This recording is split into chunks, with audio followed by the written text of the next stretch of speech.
Dear student, নতুন এটা ভিডিঅ'লৈ welcome জনাই আজিৰ এই ভিডিঅ'টোত মই ক্লাছ 9ৰ ষ্টুডেণ্টসকলৰ বাবে আপকামিং ছেকেণ্ড ইউনিট টেষ্ট 2025ৰ প্ৰতি লক্ষ্য ৰাখি প্ৰিভিয়াছ ইয়েৰৰ ছায়েন্সৰ এখন কুৱেশ্যন পেপাৰ শ্বেয়াৰ কৰিছোঁ, যাতে তোমালোকৰ বাবে কিছু পৰিমাণে হেল্প হ'ব। কমনো আহিব পাৰে, যিহেতু চিলেবাছ একে, টেক্সট বুক একে। তো তোমালোকে এটা আইডিয়া পাবা ভিডিঅ'টো থ্ৰুদি। আৰু ইয়াৰ আগতো মই আছামিজ, ইংলিছ, মেথছৰ কুৱেশ্যন পেপাৰ চলিউশ্যন ভিডিঅ' আগবঢ়াইছোঁ মোৰ চেনেলত, আৰু লগতে প্লে লিষ্টো আছে, চিলেবাছো দিয়া আছে। তো তোমালোকে যদি চোৱা নাই, মই ডেছক্ৰিপশ্যনত লিংকসমূহ দি দিছোঁ, চাই ল'ব পাৰিবা।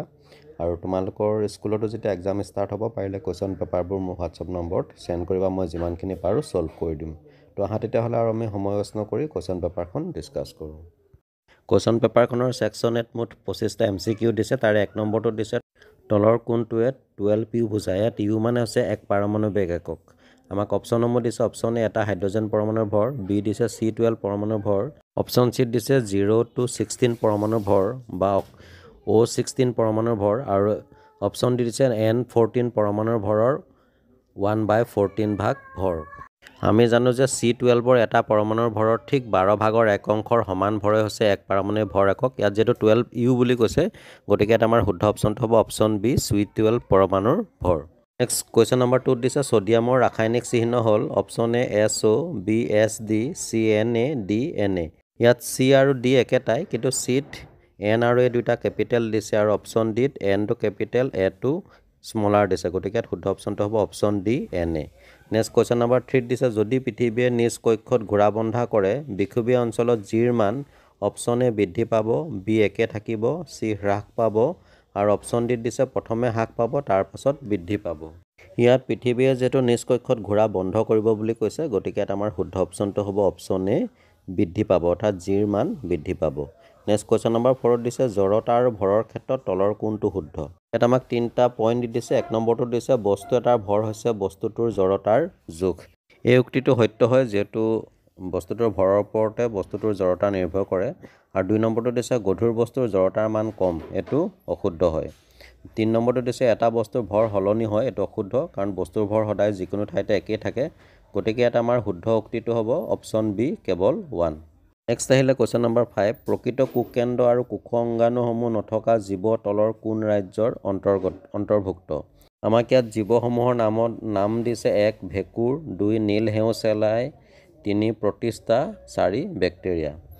আমি জানো যে বেক্টেৰিয়া, নীল হেউ চেলাই বা চায়ান বেক্টেৰিয়া আৰু মাইকোপ্লাজমা আদিৰ দৰে জীৱসমূহ প্ৰকৃত কোষকেন্দ্ৰ আৰু কোষ অংগাণুসমূহ নথকা, অৰ্থাৎ মনেৰা ৰাজ্যৰ অন্তৰ্ভুক্ত, গতিকে ইয়াত আমাৰ নীল হেউ চেলাই আৰু বেক্টেৰিয়া হ'ব প্ৰকৃত কোষকেন্দ্ৰ আৰু কোষ অংগাণুসমূহ নথকা জীৱৰ অন্তৰ্ভুক্ত, অৰ্থাৎ শুদ্ধ অপশ্যনটো হ'ব অপশ্যন বি, 2 আৰু 4। নেক্সট কুৱেশ্যন নম্বৰ 6 দিছে বিখ্যাত পুথি চিষ্টেমা নেচুৰি প্ৰণেতা। Option A Carolus Linnaeus, B Carl Woese, C Robert Whittaker, D Ernst Haeckel. এইটো একেবাৰে চিম্পুল হয়, তোমালোকে জানা। ইয়াত শুদ্ধ অপশ্যনটো হ'ব option A Carolus Linnaeus. Next question number 7 আমাক ক স্তম্ভৰ লগত খ স্তম্ভ মিলাই শুদ্ধ বিকল্পটো বাছিবলৈ দিছে। তো ইয়াক আমি এনেধৰণে শুদ্ধ ক্ৰমত সজাব পাৰোঁ।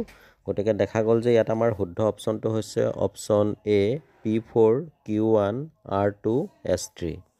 নেক্সট কুৱেশ্যন নম্বৰ 8 দিছে তলৰ কোনটো স্থানত জিৰ মান সৰ্বাধিক। অপশ্যন এ এভাৰেষ্ট শৃংগৰ শিখৰত, অপশ্যন বি কুতুব মিনাৰৰ ওপৰত, অপশ্যন চি বিষুৱ অঞ্চলৰ যিকোনো ঠাইত, আৰু অপশ্যন ডি দিছে এণ্টাৰ্কটিকাত থকা যিকোনো এটা শিখৰত। আমি জানো যে ভূপৃষ্ঠত বস্তুৰ ওপৰত মহাকৰ্ষণিক বলৰ প্ৰভাৱ অৰ্থাৎ জিৰ মান সৰ্বাধিক হয়, গতিকে ইয়াৰ পৰা পৃথিৱী পৃষ্ঠৰ পৰা যিমান ওপৰলৈ যায় সিমানে জিৰ মান কমি গৈ থাকে, গতিকে ইয়াত আমাৰ সৰ্বাধিকটো হ'ব অপশ্যন চি বিষুৱ অঞ্চলৰ যিকোনো ঠাইত। নেক্সট কুৱেশ্যন নম্বৰ 9 দিছে হোৱাইটেকাৰৰ শ্ৰেণী বিভাজনৰ পঞ্চৰাজ্যৰ অন্তৰ্গত ৰাজ্যৰ শুদ্ধ ক্ৰমটো হ'ল। ইয়াত যদি আমি অপশ্যনসমূহ ভালকৈ চাওঁ, এই ক্ষেত্ৰত আমাৰ শুদ্ধ অপশ্যনটো হ'ব অপশ্যন এ মনেৰা, প্ৰতিষ্ঠা, ভেঁকুৰ, উদ্ভিদ, প্ৰাণী। এইটো হৈছে ৰবাৰ্ট হোৱাইটেকাৰৰ শ্ৰেণী বিভাজনৰ পঞ্চৰাজ্যৰ অন্তৰ্গত ৰাজ্যৰ শুদ্ধ ক্ৰম। নেক্সট কুৱেশ্যন নম্বৰ 10 দিছে মেৰুদণ্ডী প্ৰাণী যিয়ে জলক্লোম বা হাঁওফাঁৰ সহায়ত শ্বাস প্ৰশ্বাস লয় আৰু যাৰ হৃদযন্ত্ৰ 3টা কোঠালিযুক্ত। আমাক অপশ্যনসমূহ দিছে অপশ্যন এ মৎস্য আৰু উভচৰ, অপশ্যন বি দিছে উভচৰ আৰু সৰীসৃপ, অপশ্যন চিত দিছে পক্ষী আৰু সৰীসৃপ, আৰু অপশ্যন ডিত দিছে স্তন্যপায়ী আৰু সৰীসৃপ। আমি জানো যে উভচৰ আৰু সৰীসৃপ শ্ৰেণীৰ অন্তৰ্গত জীৱসমূহে জলক্লোম আৰু হাঁওফাঁৰ সহায়ত শ্বাস প্ৰশ্বাস লয় আৰু ইহঁতৰ হৃদযন্ত্ৰ 3টা কোঠালিযুক্ত, গতিকে ইয়াত আমাৰ শুদ্ধ অপশ্যনটো হ'ব অপশ্যন বি উভচৰ আৰু সৰীসৃপ। কিন্তু তোমালোকে মনত ৰাখিবা যে ঘৰিয়াল সৰীসৃপ শ্ৰেণীৰ অন্তৰ্গত হ'লেও ইয়াৰ কিন্তু হৃদযন্ত্ৰ 4টা কোঠালিযুক্ত। নেক্সট কুৱেশ্যন নম্বৰ 11ত দিছে তলত দিয়া সমূহৰ ভৰৰ ঊৰ্ধ্বক্ৰমত সজোৱা। তোমালোকে দেখা পালা প্ৰথমতে যিটো দিছিলে পিত থকা মৌলসমূহৰ ভৰ পালোঁ 330 আৰু কিউত দিয়া মৌলসমূহৰ ভৰ পালোঁ 44 আৰু যিটো আৰত দিছে আৰৰ মৌলসমূহৰ ভৰ পালোঁ 100 আৰু লাষ্টত যিটো এছত দিয়া মৌলসমূহৰ ভৰ পালোঁ 18। গতিকে ইয়াত আমাৰ কি দেখা পালোঁ S less than Q less than R less than P. গতিকে এই ক্ষেত্ৰত আমাৰ শুদ্ধ অপশ্যনটো হ'লগৈ option B S less than Q less than R less than P. Next question number 12ত দিছে তলৰ কোনটোৱে ছালফাৰক বুজায়। আচলতে বাৰ্জিলিয়াছে মৌলবোৰৰ চিহ্নসমূহ মৌলটোৰ নামৰ এটা বা দুটা আখৰে হ'ব লাগে বুলি পৰামৰ্শ আগবঢ়াইছিল আৰু ইয়াত দেখা পাইছোঁ যিটো প্লাছ আছে প্লাছটোৱে ছালফাৰক বুজাইছে। তোমালোকে দেখা পাইছা চাগে স্পষ্টকৈ ফটোখনত। গতিকে এই ক্ষেত্ৰত আমাৰ শুদ্ধ অপশ্যনটো হ'ব option C. Next question number 12ত দিছে এটা টাৱাৰৰ মূধচৰ পৰা এটা শিলগুটি তললৈ পেলোৱা হ'ল। শিলগুটিটো ওপৰৰ পৰা 20 মিটাৰ তলত পাওঁতে তাৰ দ্ৰুতি হ'ব ইয়াত আমাক জিৰ মানটো দিছে 10 মিটাৰ পাৰ ছেকেণ্ড স্কোৱাৰ। ইয়াত শিলগুটিটোৰ প্ৰাৰম্ভিক বেগ হ'ব ইউজুকেল টু 0 মিটাৰ পাৰ ছেকেণ্ড আৰু ইয়াৰ উচ্চতা যিটো 20 মিটাৰ তলত পৰিছেগৈ কৈছে উচ্চতা হ'ব এছ ইজুকেল টু 20 মিটাৰ আৰু মাধ্যাকৰ্ষণিক ত্বৰণৰ মানটো আমাক দিছে। গতিকে শিলগুটিটোৰ দ্ৰুতি হ'ব √2 × g × h। এতিয়া আমি কিমান পালোঁ 400 আৰু 400ৰ বৰ্গমূল হৈছে 20 মিটাৰ পাৰ ছেকেণ্ড। কিন্তু শিলগুটিটো যিহেতু তললৈ আহিছে গতিকে দ্ৰুতিৰ ঋণাত্মক হ'ব। গতিকে ভিৰ মানটো পালোঁ অৰ্থাৎ দ্ৰুতিৰ মানটো পালোঁ -20 মিটাৰ পাৰ ছেকেণ্ড। গতিকে ইয়াত দিয়া অপশ্যনসমূহৰ ভিতৰত শুদ্ধ অপশ্যনটো হৈছে option C -20 metre per second. Question number 14ত পুনৰ আমাক ক অংশৰ লগত ক স্তম্ভৰ লগত খ স্তম্ভ মিলাবলৈ দিছে শুদ্ধভাৱে। ক স্তম্ভত কিছুমান লক্ষণ দি দিছে আৰু খ স্তম্ভত তেনে লক্ষণৰ অন্তৰ্ভুক্ত প্ৰাণীৰ শ্ৰেণী কিছুমান দিয়া আছে ইয়াত। তো ইয়াক আমি এনেধৰণে শুদ্ধভাৱে সজাব পাৰোঁ। গতিকে ইয়াত আমাৰ দেখা গ'ল যে শুদ্ধ অপশ্যনটো হৈছে option A P4 Q3 R2 S1। Next question number 15ত দিছে পানীৰ ভৰ হিচাপত হাইড্ৰজেন আৰু অক্সিজেনৰ ভৰ অনুপাত হ'ল অপশ্যন এ 1:1 বি 1:2 চি 1:4 আৰু অপশ্যন ডি 1:8। H2ৰ ক্ষেত্ৰত ইয়াত হাইড্ৰজেনৰ দুটা অণু আছে গতিকে হাইড্ৰজেনৰ ভৰ হ'ল 2 আৰু অক্সিজেনৰ 16। 2:16টোক আমি 2ৰে হৰণ কৰি দিলে 1:8 পাম। গতিকে ইয়াত দিয়া অপশ্যনসমূহৰ ভিতৰত শুদ্ধ অপশ্যনটো হৈছে option D 1:8। Next question number 16ত দিছে N0 যদি এভ্ৰগেডৰ সংখ্যা হয় তেন্তে 1ত দিছে N0 = 6.022 × 10⁻23। এই উক্তিটো সত্য হয় আৰু 2 নম্বৰত দিছে N0 = 6.23 × 10⁻22 এইটো অশুদ্ধ হয়। নেক্সট 3 নম্বৰত দিছে N0 = 1 মল পদাৰ্থ থকা পৰমাণুৰ সংখ্যা এইটো শুদ্ধ হয় আৰু 4 নম্বৰত দিছে N0 = 0 to 16 সঠিক 16 গ্ৰামত থকা পৰমাণুৰ সংখ্যা এইটো শুদ্ধ হয়। গতিকে ইয়াত আমাৰ শুদ্ধ অপশ্যনটো হ'ব অপশ্যন বি 1, 3, 4 অৰ্থাৎ এই উক্তিকেইটা শুদ্ধ।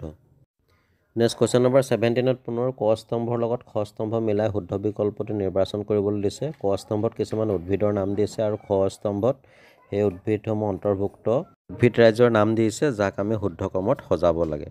তো ইয়াক আমি এনেধৰণে শুদ্ধ ক্ৰমত সজাব পাৰোঁ। গতিকে ইয়াত দেখা গ'ল যে ইয়াত দিয়া অপশ্যনসমূহৰ ভিতৰত শুদ্ধ অপশ্যনটো হৈছে option D P4 Q3 R1 S5 T2।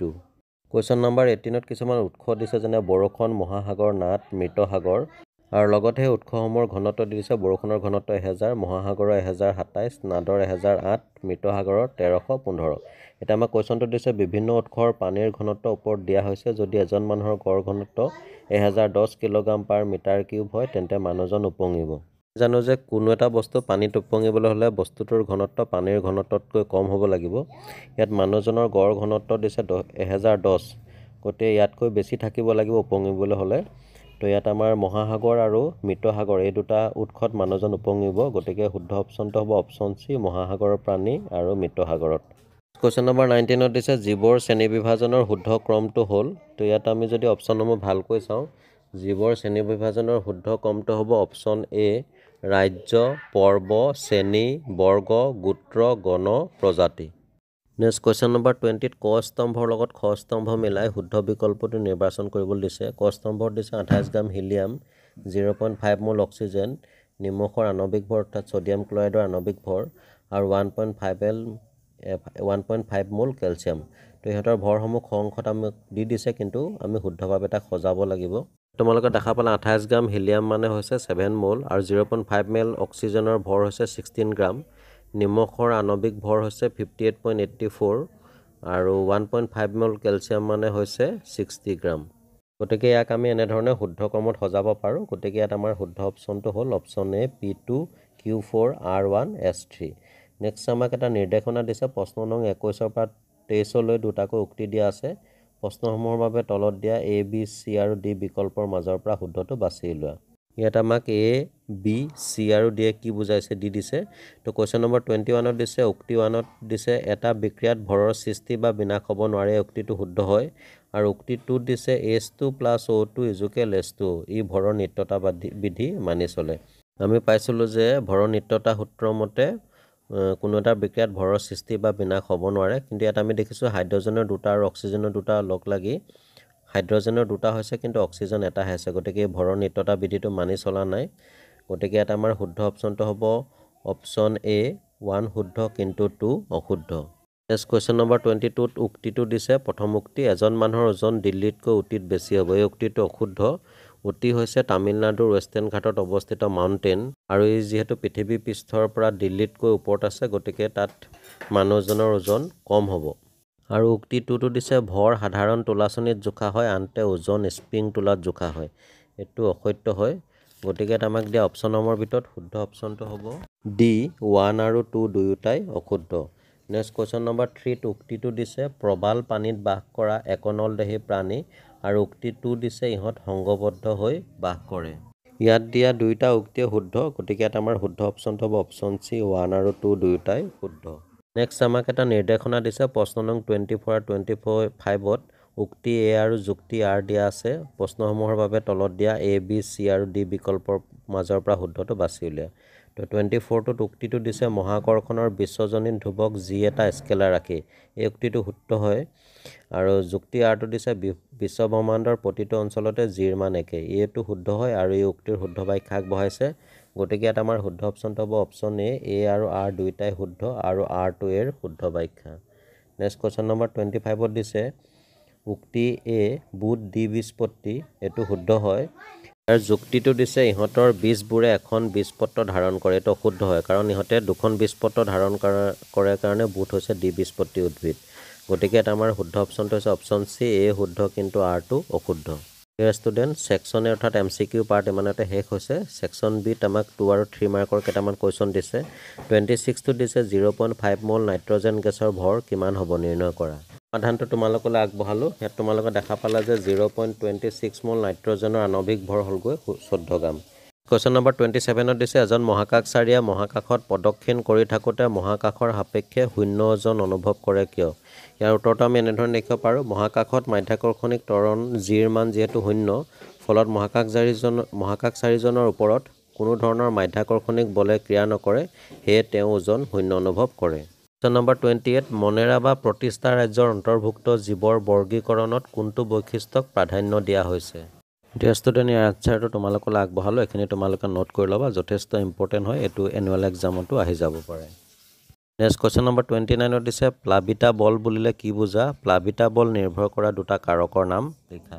ইয়াৰ উত্তৰটো আমি লিখিব পাৰোঁ যে তৰলত কোনো বস্তু ডুবালে বস্তুটোৰ ওপৰত প্ৰয়োগ কৰা ঊৰ্ধ্বমুখী বলকে প্লাবিতা বোলে, অৰ্থাৎ ঊৰ্ধ্বমুখী চাপকে প্লাবিতা বোলে।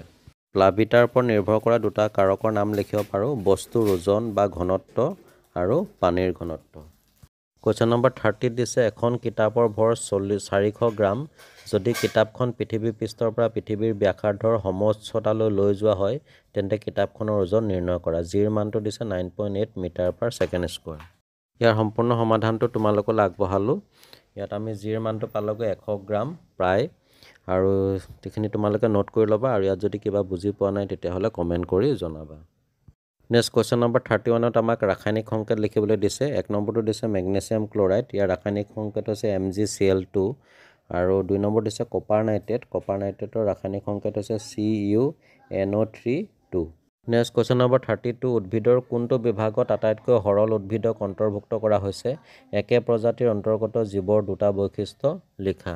ইয়াৰ উত্তৰটো লিখিব পাৰোঁ, সমাংগদেহী উদ্ভিদৰ ক্ষেত্ৰত আটাইতকৈ সৰল উদ্ভিদক অন্তৰ্ভুক্ত কৰা হৈছে, আৰু এনে প্ৰজাতিৰ উদ্ভিদৰ দুটা বৈশিষ্ট্য হৈছে 1 নম্বৰটো লিখিব পাৰি ইহঁতৰ দেহ বিভিন্ন উপাংগত পৃথক কৰিব নোৱাৰি আৰু 2 নম্বৰ বৈশিষ্ট্যটো হ'ব এনেধৰণৰ উদ্ভিদসমূহ প্ৰধানকৈ জলজ যেনে হৰপিল হেলাই কাৰা ইত্যাদি নেক্সট কোৱেশ্চন নম্বৰ 33 দিছে 14 গ্ৰাম ভৰ বিশিষ্ট আৰু 0.5 মোল ডি পাৰমাণৱিক যৌগ এটাৰ এটা পাৰমাণৱিক মোলাৰ ভৰ নিৰ্ণয় কৰা ইয়াৰ সমাধানটো তোমালোকলৈ আগবঢ়ালো তোমালোকে এখিনি নোট কৰি ল'বা আৰু যদি ইয়াত কিবা বুজি নোপোৱা তেতিয়াহ'লে কমেন্ট কৰি জনাবা কোৱেশ্চন নম্বৰ 34 দিছে যেতিয়া আমি এটা বল বায়ুত ওপৰলৈ দলিয়াই দিওঁ তেতিয়া এই ক্ষেত্ৰত আমি বেগ দূৰত্ব আৰু সময় কেনেদৰে নিৰ্ণয় কৰিম এটো তোমালোকলৈ এৰি দিলো নিজে সমাধান কৰিবা আৰু কিবা অসুবিধা হ'লে কমেন্ট কৰিবা কোৱেশ্চন নম্বৰ 35 দিছে জীৱৰ বৰ্গীকৰণ প্ৰক্ৰিয়াত একে চৰিত্ৰ প্ৰদৰ্শন কৰা আটাইতকৈ কম সংখ্যক জীৱ অন্তৰ্ভুক্ত হোৱা গোট আৰু গৰিষ্ঠ সংখ্যক জীৱ অন্তৰ্ভুক্ত হোৱা গোট কোনবোৰ